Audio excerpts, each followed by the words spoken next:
Hello and welcome to Educare HRM Module Comprehensive Guide. We will take it as usual from setup through management and then reporting. And when we talk about setup in our system, basically every module within the HRM is a separate entity, but there are a few places where they interweave, and some of those intricacies are first of all set up as a whole and then individually set up within the auspice of each module.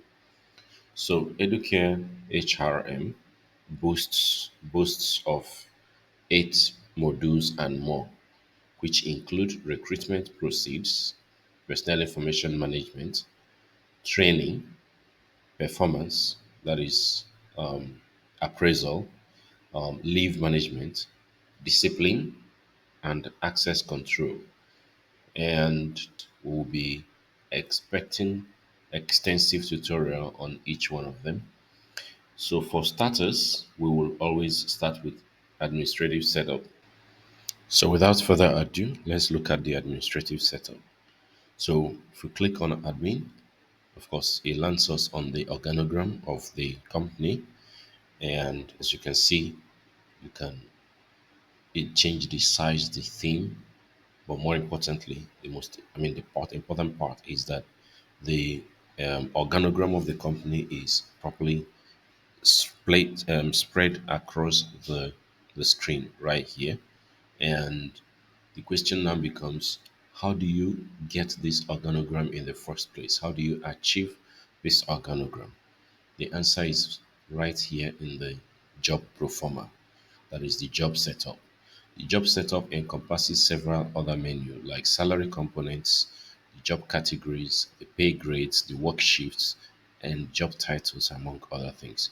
So the job titles is actually the key component that um, organizes your company organogram. So we'll see that in a moment. Then we have the competency list and qualification setup. We also have the staff confirmation, the HR departments, and the HR operations permissions. All right. Then, because of their peculiarity, documents, that is, uploaded documents, can also be found in the administrative configuration. Okay, so now the first thing that we usually would want you to set up is the job proforma. And the idea is that you should be able to create your job categories, your pay grades, right? And then create the job titles before you assign people to them. We are building a system that anybody can be included in, right? So definitely the setup for the system supersedes the people in question. That is the people who will use the system. So we start with the job setup at all times. And the job setup entails a few things like we can see here. The salary components. What are the components that make up your pay slip? What are the components that make up your pay slip? You have the basic salary and every other thing that you are interested in bringing on board. And every payment component here can either be an earning or a deduction. Again, every component here can have amount value type or percentage value type. And it can either be part of payable or not, and so on and so forth. In the system, there will always be a basic salary. The system recognizes as basic, and it's indelible. As you can see here, every other thing has delete button except the basic salary. So in other words, there must be at least one salary component when you are setting up your payslip schematics. So again, like everything else in our system, if you are looking for more information concerning this particular setup, you can always click the question mark right at the top and it will show you more details like what the feature allows you to do. You can get the basic information concerning that by just clicking the question mark at the top. So now the salary component that we are on actually has three different tabs. The first tab is the salary component list. The second tab is the tax bands, while the third part is the pension configuration. Now, the tax bands is what the system will use to calculate your pay as you earn. The system does this automatically based on the salary components that are part of any particular pay grade or an employee's pro forma. So now, how do you create a salary component? Simple. Top right, new component. And now let's say we are actually, this is our first time here. So let's say we want to create a leave or travel allowance. That's LTA. All it will take is leave and travel allowance. And now, what kind of component is this? Is it an earning or a deduction? Leave and travel allowance is an earning. So you select earning by clicking on the by toggling the button. So just click on it and it toggles. And then what type of value do you is it? What's the value type? Is it exact amount or percentage? If it's percentage, is it a percentage of the gross or percentage of a particular component?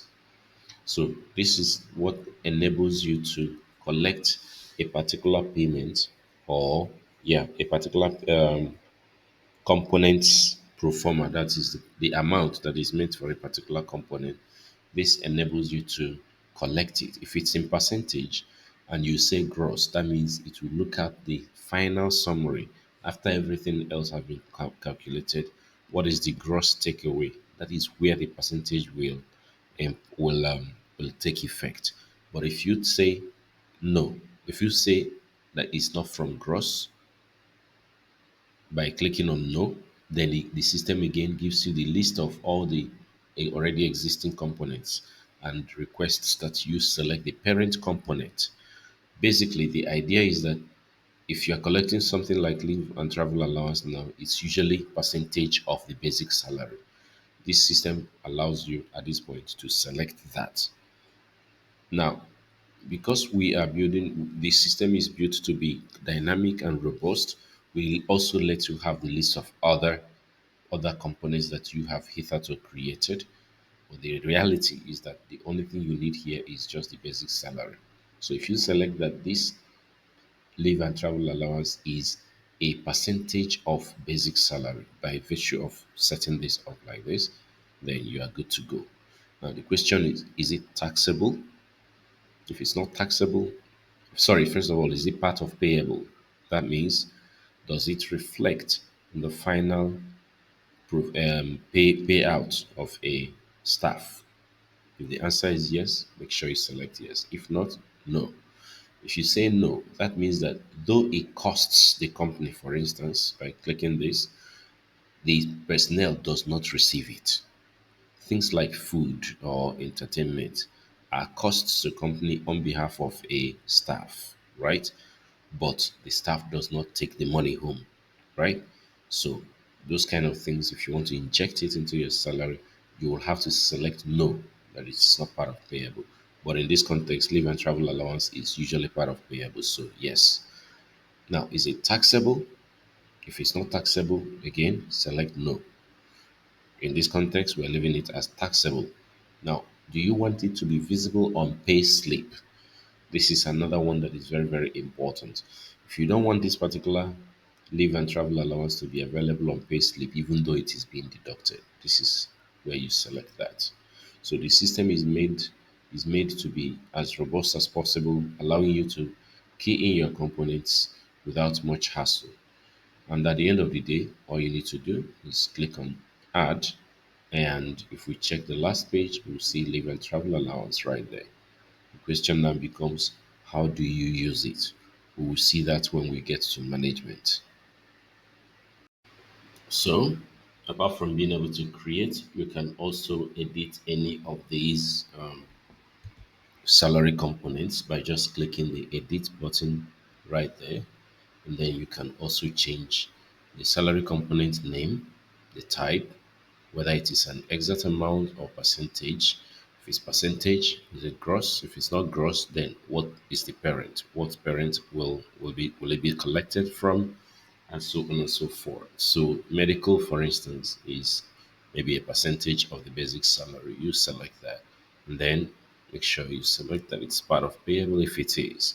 Is it taxable? Yes. If it's a cost to company, almost all of them are usually cost to company.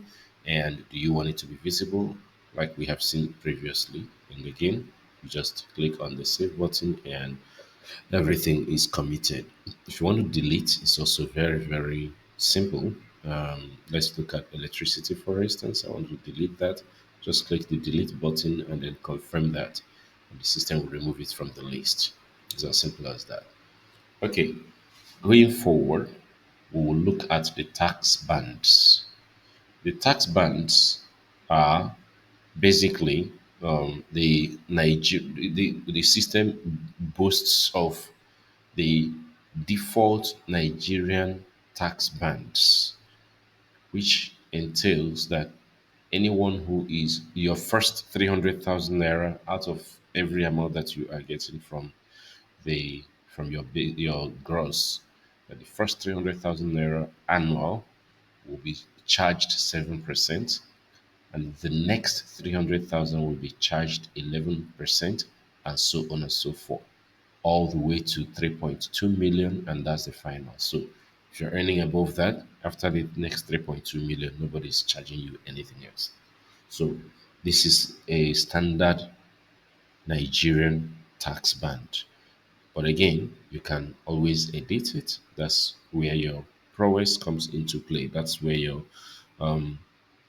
liberty comes into play. It's editable right here. So, but then if you're looking at the curated amounts, this is it. So if you have 300%, 300,000, your tax band will be 0.7 times 300,000. So that's the tax that you will pay on your first 300,000. All right. Now we also have the pension configuration. Pension is usually a function of salary components. And the salary components that are usually involved in in pension calculation are basic salary, housing, and transport. So we usually call them BHT, basic housing and transport. They are usually the components that make up the pension. They are the components that pension is based on. And these pension components, you can actually decide what percentage is contribution by the payee and what's the percentage that the company pays. That's the one that we call CC, company contribution. All right. And if you want to edit it, you are free. You can always open it up, change this to 10%, change this to 12%. It's within your it's very much within your rights, right?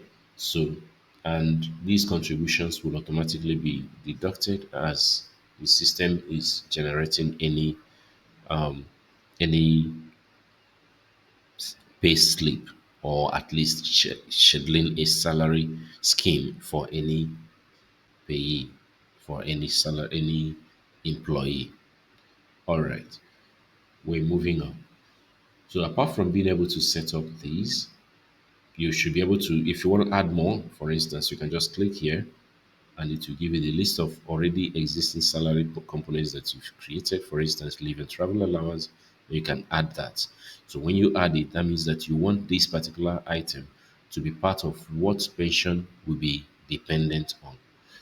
But for the sake of clarity and ease of understanding, let's still remove this from the list and maintain our three quota. Okay. Next is the job categories. So for the job categories, our system usually will come with at least three of these categories. Things like academic staff, non-academic staff, administrative staff, and Based on these categories, almost all the job titles should be able to group your staff according to their categories. So, if we have the job title that are grouped under academic staff, things like teachers, educators, um, uh, academic supervisors, and so on and so forth. You can simply tag them academic staff, and the non-academic staff, they are still staff, but they are non-academic. For instance, service workers, gatemen, um, PAs, and so on and so forth. You can actually group them under non-academic staff. Then you can also have administrative staff, which entails everybody in the administrative scheme within the company: CEO, CTO, coordinators, directors, and stuff like that. So all of them you can put in administrative staff, right? And if you want to add more job categories, again, top right, add job category. And here you key in the job category name. So here now, let's create something quick, something simple. So let's just call them. Actually, let's create service workers as a title of its own. Service staff, right? So this will encompass people like personal assistants,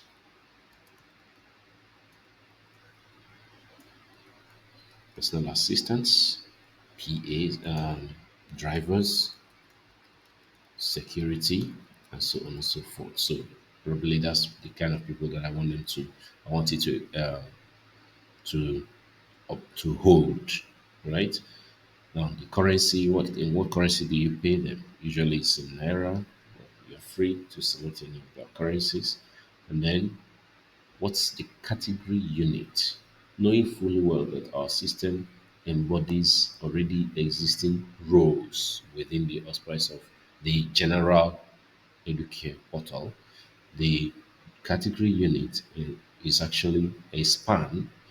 It's more like an extension of that role within the system.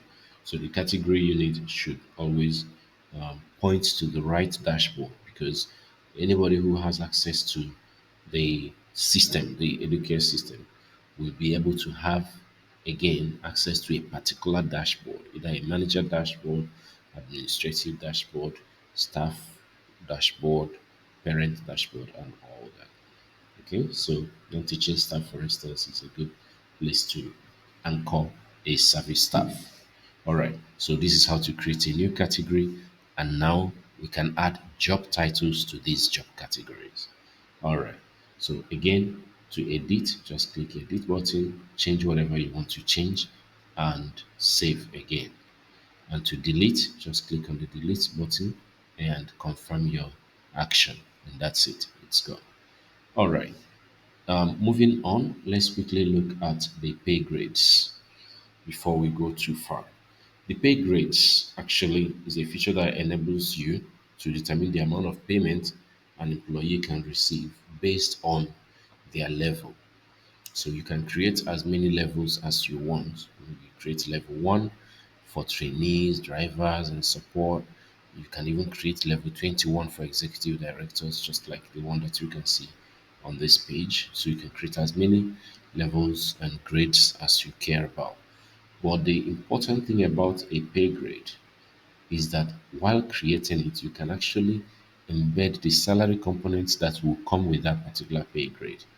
And this makes it easy for you, or rather, extends the ease of using the system when it has to do with onboarding a new employee. Because at this point, all you will need to do is select a pay grade. And if the pay grade already has a salary component scheme, when you go to salary and select pay grade for that particular employee, the system will pre-fill the salary component based on the pay grade you selected. That's how this works. So, for instance, if I want to create, or rather, let's look at the ones that have been created already and edit just for preview sake. You can see that the basic salary for this particular level one trainee in this particular context is 12,999 naira. Whatever the reason for that is, I wouldn't know, but let's round it up to 13,000 naira, and that's it. Now you see the components, other components that are meant to be part of it. Lead allowance is not there. Cost of living is not there, so they are all unchecked.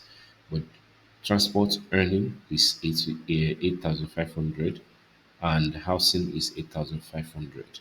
Remember that in the component scheme, that transport and housing were created not as percentage value type but exact value type. So here you will have to key them in exactly how much it is. Meanwhile, the leave and travel allowance that we created, we made it percentage of basic salary. So what's the value? If we add it, then we can give it a value. So right now, let's make it 12%.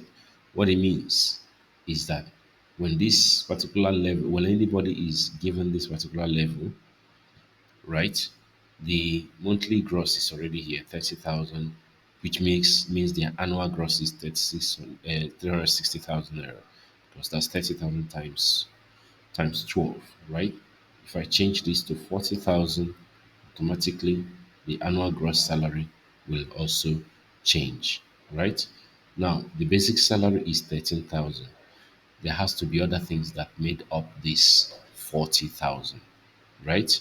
Maybe things like the basic salary, the transport earnings, the housing earnings, and everything.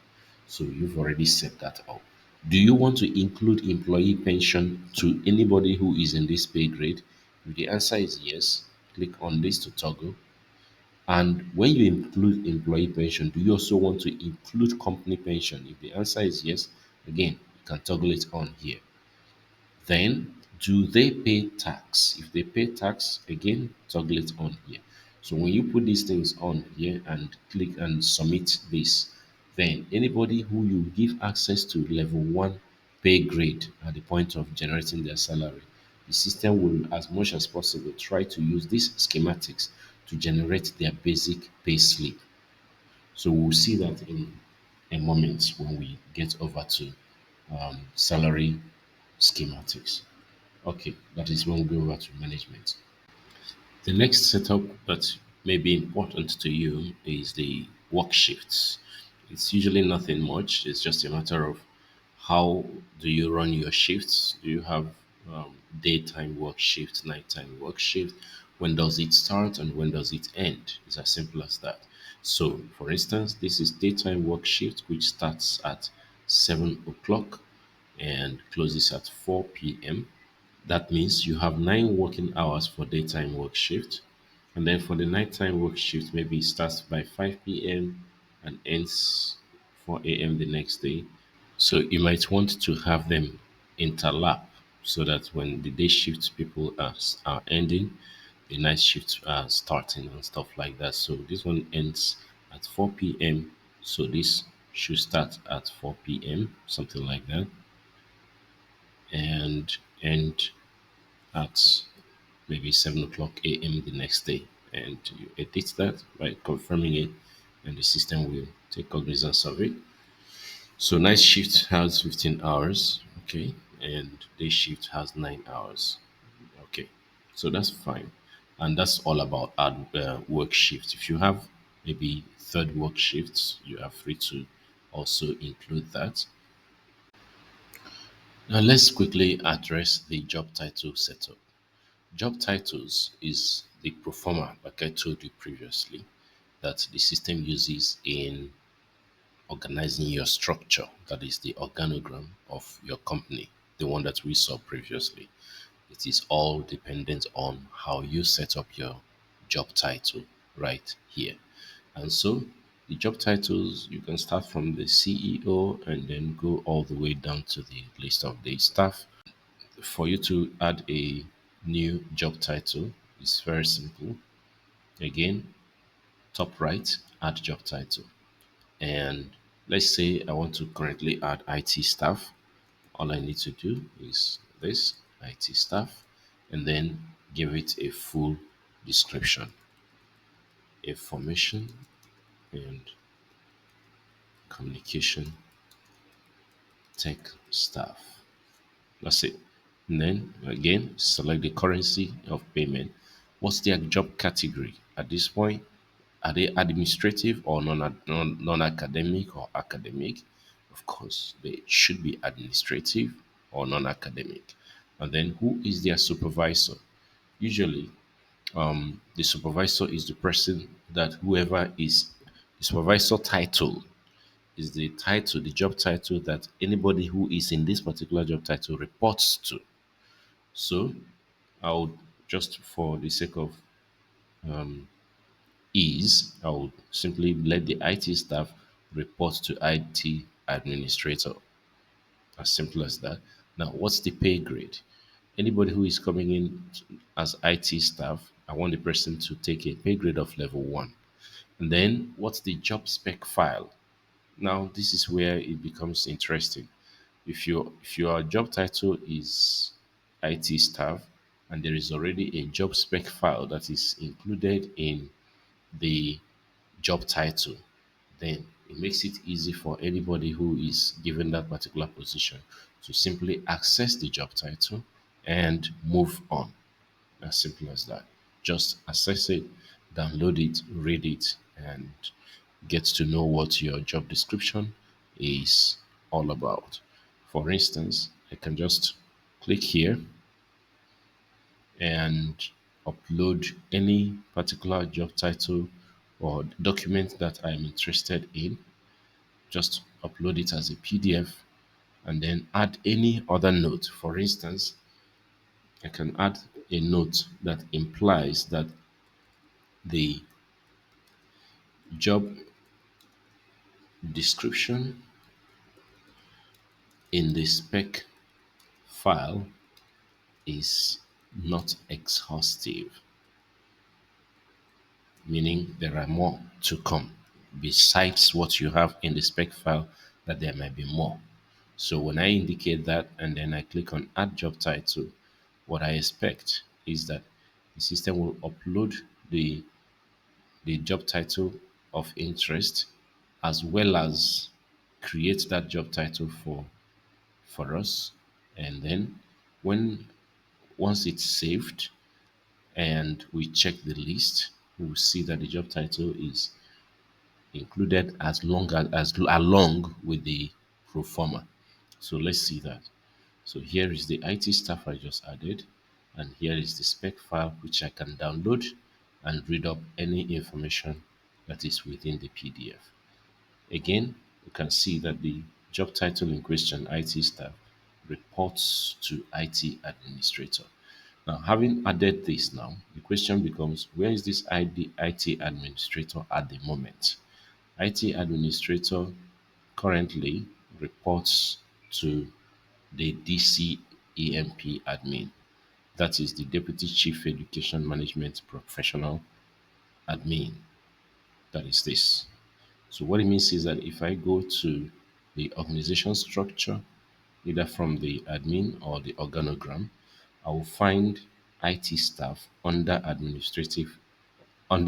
administrator, who by the way is under the deputy chief of education management professional admin, and so on and so forth. So automatically the job title here is the organogram of your company is a function of the job title schematics. All right. It also harbors a lot of things. Like what you have seen here is also how the system selects who is the immediate line manager for any particular staff. We will also see the effect of that as we proceed. Okay, the next is the working tools. When we talk about the work tools or working tools, we are referring to those items that will most likely that you will most likely give your new recruits, your new staff, or even old staff, that you will need to have them account for during and after their stay with you.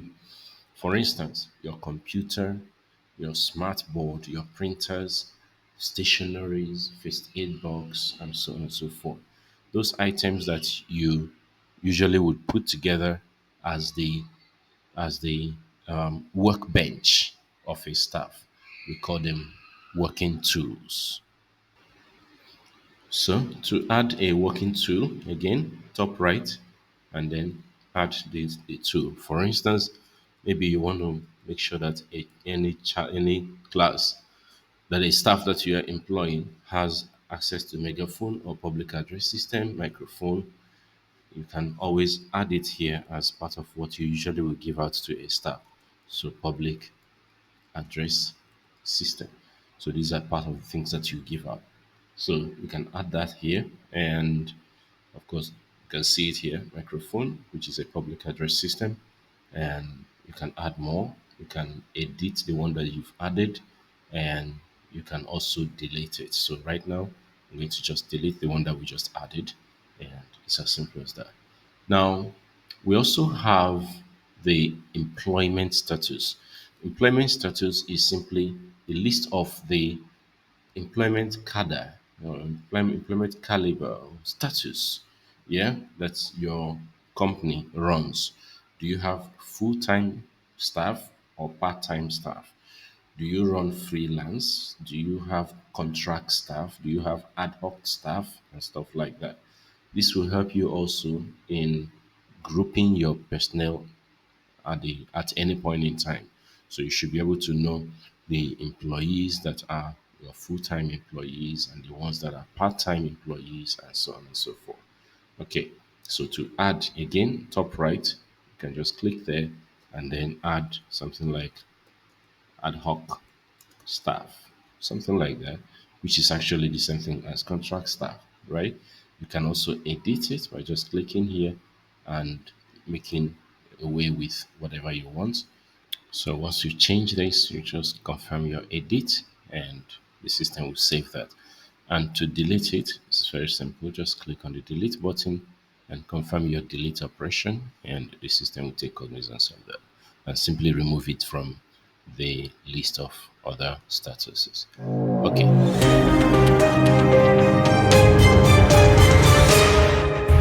the next in our setup sequel is the competency list.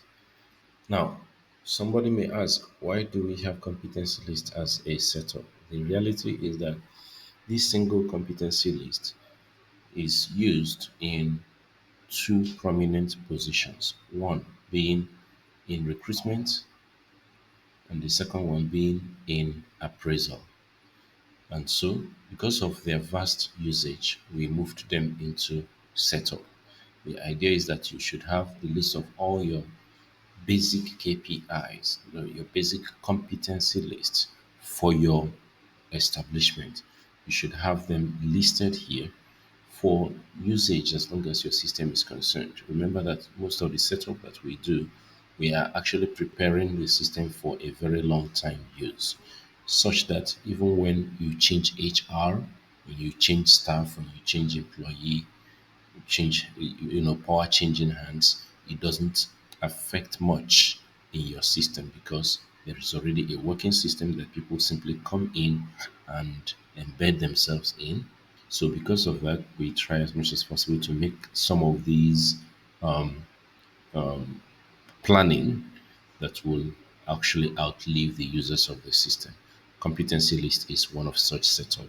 And what we intend to achieve here is the list of all your KPIs, your main competencies that you are looking out for in your company. You list them here.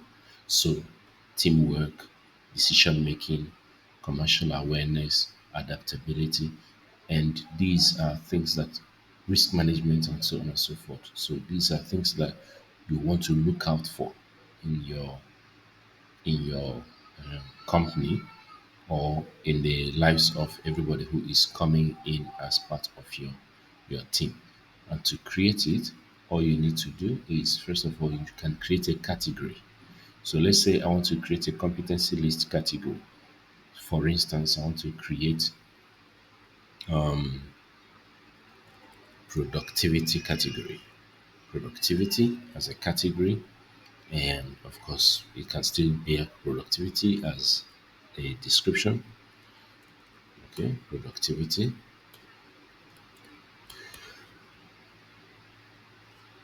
I simply add that. So we have productivity right here.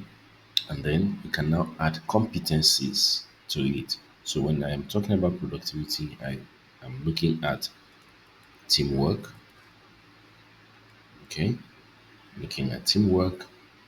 I'm looking at I'm looking at risk management.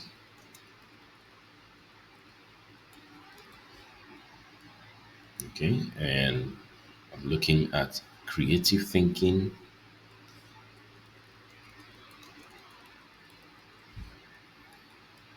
So these are list of competencies that I'm either checking already existing staff on when I am doing appraisal for them, or checking the CVs of new recruits against these same competencies. Even when we get to oral interview, written interview, and all that, we will see these competencies being used.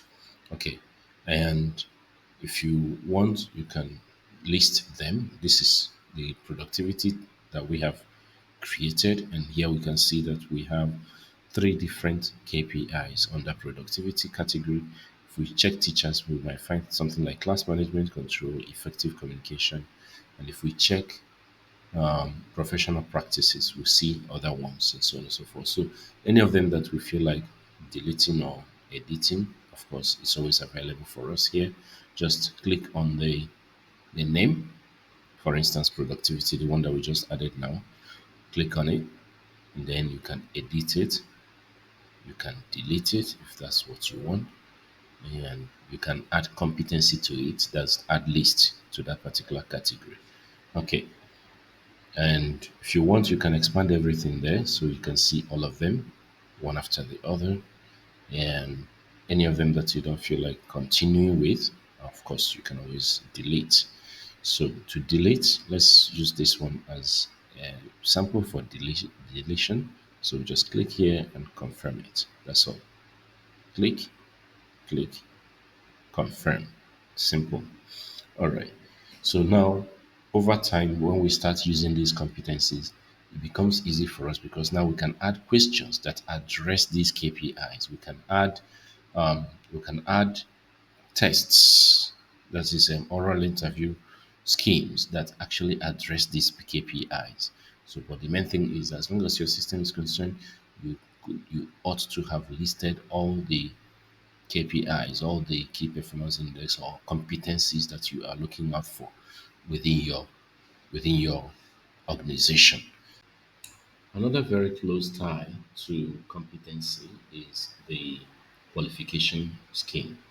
The qualification enables you to enlist the skills, education, licenses, languages, and memberships that accrue to your staff scheme, right? What skills are you looking out for?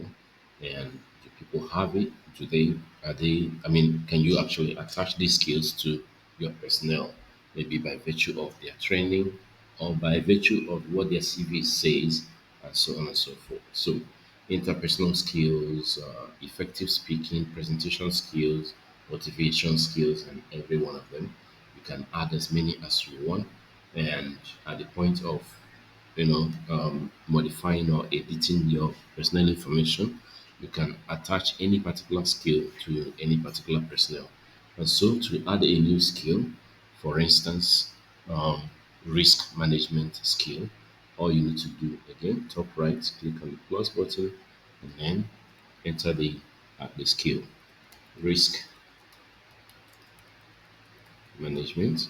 That's the skill, and if you want, you can use that again as the description and then add skill. So again, you can see the risk management as one of the skills you have here.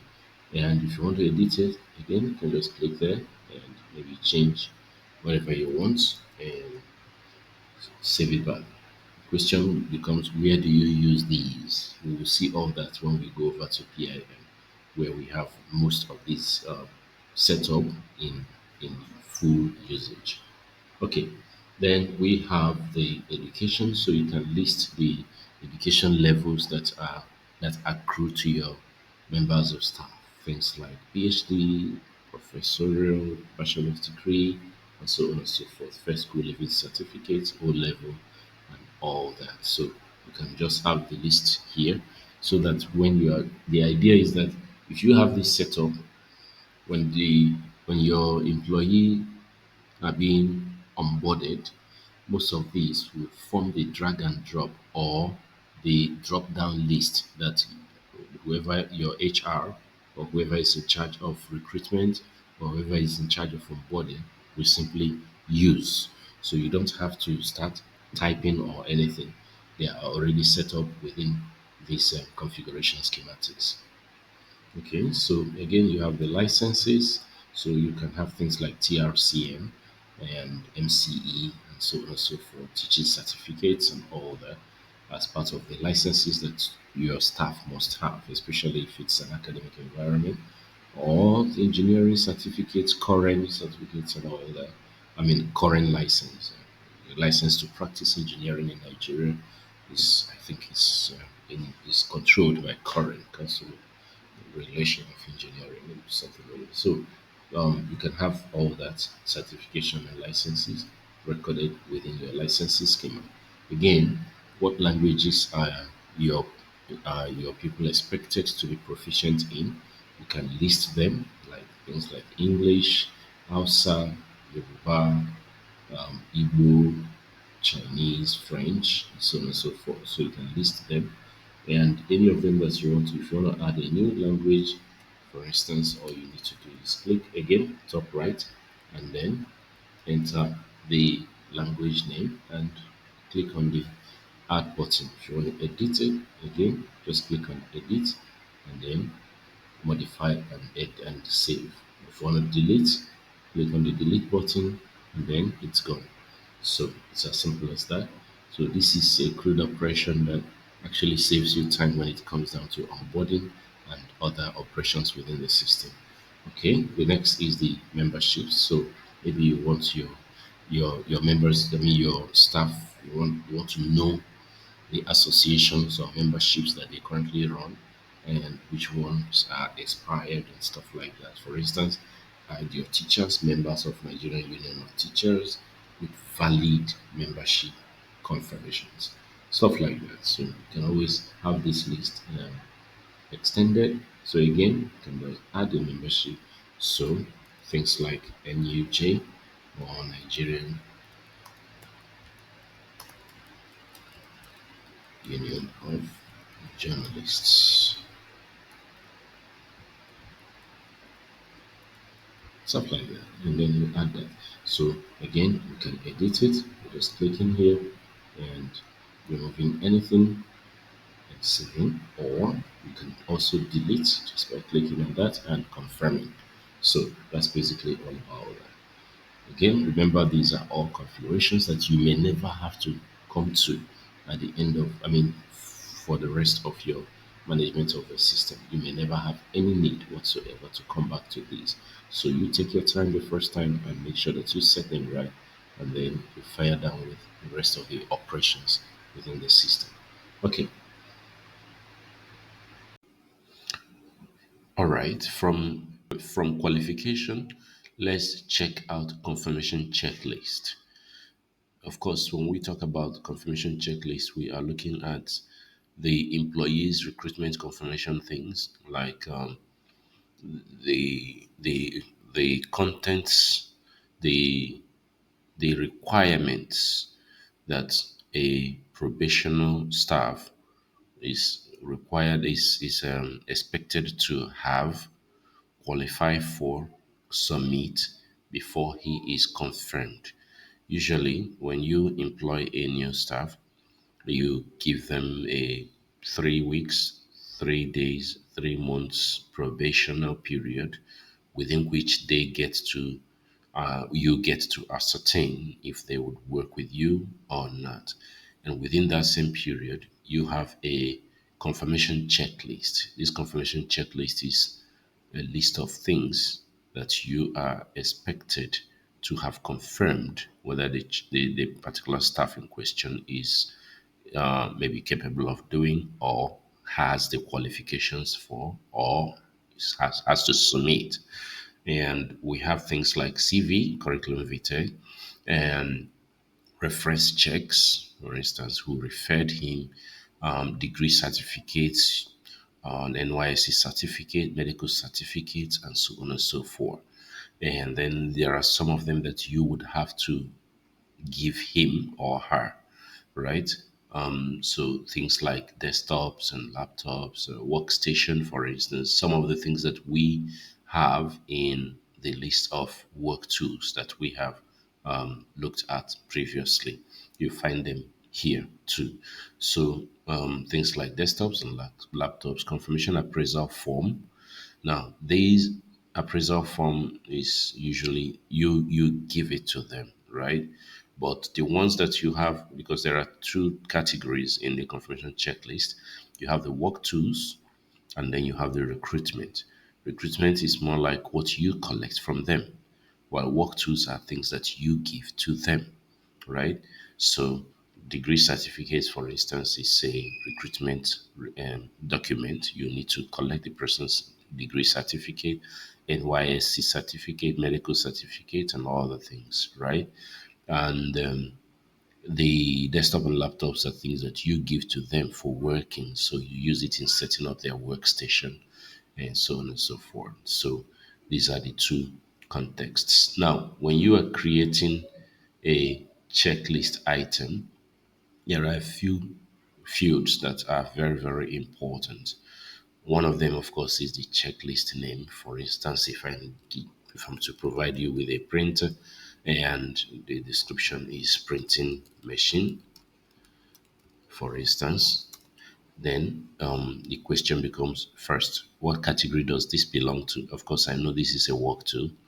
Is it mandatory? It's very, very important. Like, is it something that the person must have? That's very, very important because when it comes down to confirming a staff, the mandatory items must be required. But the non-mandatory items they are optional, they can be ignored. So the mandatory checkbox or button toggle is very, very important. All right, so you add to checklist, and if you check our list right now, you will see that the one that we just added is on the list. And if we want to edit it again, just click on the edit button and then you can even change it to become recruitment and then again back to checklist. And if you want to delete it again, just click the delete button and confirm your action, and the system will take cognizance of that and have that removed from the system. You will see exactly where this checklist comes into play. It comes into play during confirmation. It also comes into play during exit. So if you have given out items to staff during confirmation that you call maybe work tools, at the point of exit, you will need those work tools submitted back to you. That's what it simply entails. Okay. Okay. In every establishment, every staff belongs to a department, and the system comes with core department as the very first, and then you have the option of splitting across the departments as your staff strength entails.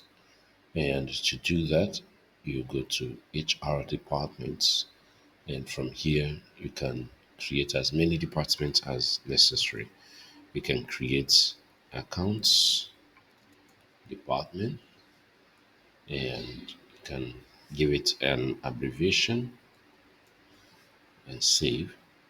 You can create as many departments as you wish to, and when you are done, you can add staff to it by just opening it up. You see the staff list right there, and you can add staff to that list as quickly as you want. And to add a staff to any particular department, of course, it's part of the management part, which is the PIM employee list. where you can easily click on a particular staff, and from here choose the department the staff belongs to, and the system will take cognizance of that. So when we get over to management, we'll see more about staff assignment to department. But hey, here we have a account department that we created a moment ago, and now the staff list has at least one person in it. So that's basically all about that.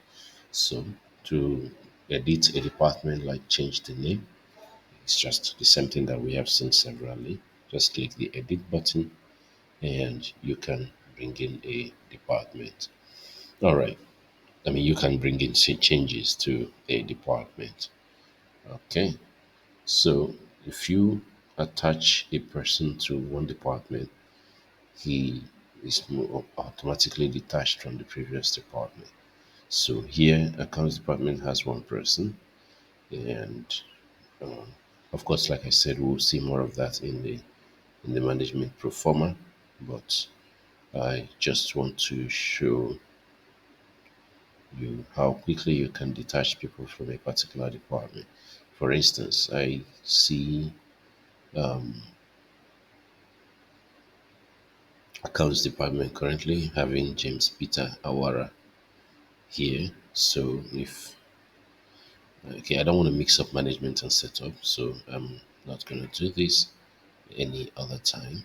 So Awara is right here and he's in core department at the moment. That means I didn't save that. Accounts department, core department. Okay, save and close the form. All right. So with that, if you go back to departments, this will be 0. So one thing you notice is that a department without a list of staff can be deleted, but one that has staff in it cannot be deleted. Okay, so I'm able to delete this now because there's nobody in it at the moment. There's nobody in that department. Okay, so that's about all that. And the next that we have to look at is the operations permissions. The HR operations permissions is the next level of permission or access control beyond role access that we have in our settings pro forma. So here you decide specifically by name who can handle what in HR. So we have things like salary component, who can edit it, who can view it. So if we pull up all the salary component operations, you can see view, add, edit, delete, right? And then, of course, you can also see, of course, that's when it has to do with employee salary component. You can also see in employee list, you can see salary component itself. So these are the components. And if you want to add or remove anybody from any of these operations, it's simple. All you have to do is click on edit and then select the names. This time around, specifically the names of the personnel that you want to have access to that operation. So right now, if I want to add Yakubu to it, I'll just click Yakubu's name to add to the list. If I want to reset all, I just click on reset, select none, and remove everybody. And leave only one person there and save. So when you do this, as you can see here, this is the only person who can view salary component. Now, if I remove his name from the list entirely, for instance, right now, if I give it to only one person and remove the ITA personnel, then when I try to access job category salary component, it tells me you do not have access to this information. Kindly contact me for further inquiries. That's how it works. So you can have access to other things, but that particular specific content that you are locked out of by HR operations permissions, you may not be able to get to it. All right, so I'll simply add this back, and of course, if we check again, we'll see that the access has been reconfirmed. right there. You can see salary component again. All right. That goes for a whole lot of other operations. So we have about close to 100 and something operations that you can lock down to persona, to individual persons in the HR operations permissions. So if we are looking at all of them, we'll see things like leave management. We see things like salary component. We will see job categories, pay grades, who can see them, who can change them, who can edit them, and stuff like that. So all those things are amenable to a particular personnel. Okay, so next we look at some other operations, I mean, other configurations that are within the operations permissions tab. Things like personnel information. That's, do you want to permit all the staff to fill in their personal information by themselves? If you keep it open, then they can fill it themselves when they go to my info. And if you keep it closed, then they can only view this information. The same thing goes with payroll posted date. The idea here is that there is an option within the pay slip, that's a generated payroll, where you can actually edit the take home, or the final approved amount for any particular pay slip. If you want that to be available to whoever is handling payroll, then you leave it permitted. If you don't want it to be available, then toggle it off here so that it will be available for edit on the payroll scheme of things. Then we have the payslip update mail. This one is used to ascertain whether you would want the system to send a message to the staff when his when their payslip changes, like when you add or remove anything from their salary scheme. That is their payment. If you add any payment component or salary components to their salary scheme, or remove for that matter, would you want them to receive a mail to that effect? If you want it, then leave it active. If you don't want it, deactivate it. Then the system will not send them any mail to that effect. And then there are a few other mail correspondences. For instance, who receives any mail whenever any operation happens within the HR. So you want to add your HR correspondences here, which should span from the HRM himself or herself to maybe the management board and or representatives of a sort. People who should receive a mail when anything changes within the HR or spies. Then do you for the personnel, that is for an employee, we already have, if you open employee content right here, like when you open a particular person, the list of menu that is available to this employee right here is what we are referring to in these operations when we look at the PIM active menu links. So any of them that you don't want the employee to have access to, for instance, you don't want them to have access to transfer and deployment, uncheck it. You don't want them to see confirmation lead checklist, uncheck it. If you want them to see it, then check it. If you don't want them to see exits and clearance form, uncheck it, and so on and so forth. So any of these items that you want them to be able to see, they should be able to see it directly. Okay, that's the menu. That's talking about the my info menu. The menu the person sees when he's right inside his own info box. So you can see I have confirmation checklist here when I'm looking at my info.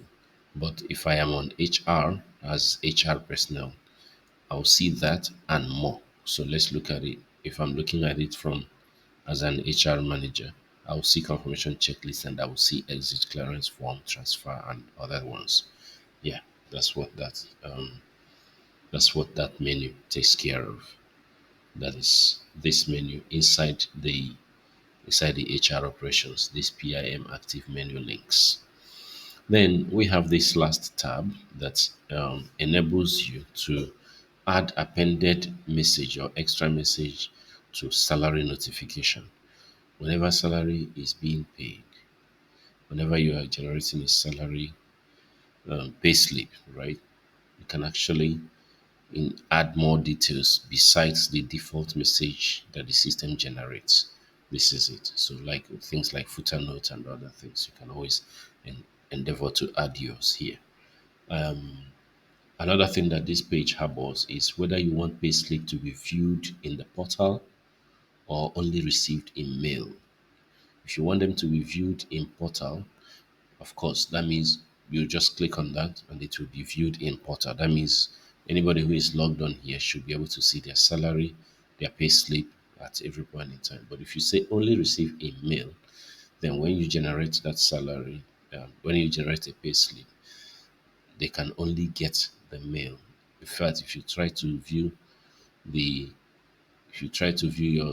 your pay slip from here, maybe by going here, it will ask you to select the payslip of interest and then dispatch it to your mailbox by yourself. That's how you get it. You can't view it from here. And it's all about personnel protection or information handling, security, and all that. Okay, so the next thing on that pro forma is who is sending the mail. Usually, by default, our system will check your environment and see the default mail handler from mailbox. So if the system usually will use whatever you have set up in the mailbox, that is the recipient, like sender name and the sender email.